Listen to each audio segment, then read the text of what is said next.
கலெக்ஷனே ஒன்றும் சேர மாட்டுதே. ஆமாம், இல்லை மக்கள் ஊரா ஃபோன்பே ஜிபேன்னு கொண்டு வந்துட்டாங்க. அதுக்கு தான் இந்த இலவை வாங்கி வச்சிருக்கேன்.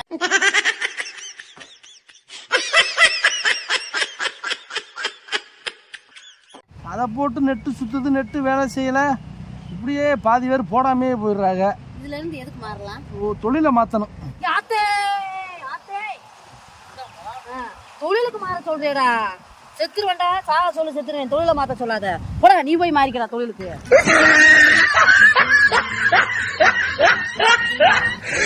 அப்போ கலெக்ஷன் வரலைன்னா தொழிலை மாற்ற வேண்டியதானே? எத்தனை தொழிலதிபர் தொழிலை மாற்றிக்கிட்டே இருக்காங்க. கலெக்ஷன் வரல, வியாபாரம் வரலன்னு. நம்ம தொழில இப்போ கலெக்ஷன் வரல, அதனால தொழிலை மாற்றலாம்னு சொன்னேன். செய்கிற தொழிலை விட்டவனும் கெட்டையான், தெரியாத தொழிலை தொட்டவனும் கெட்டையான். செய்கிற தொழிலை விடாதீங்க, ஏன்னா செய்யும் தொழிலே தெய்வம்.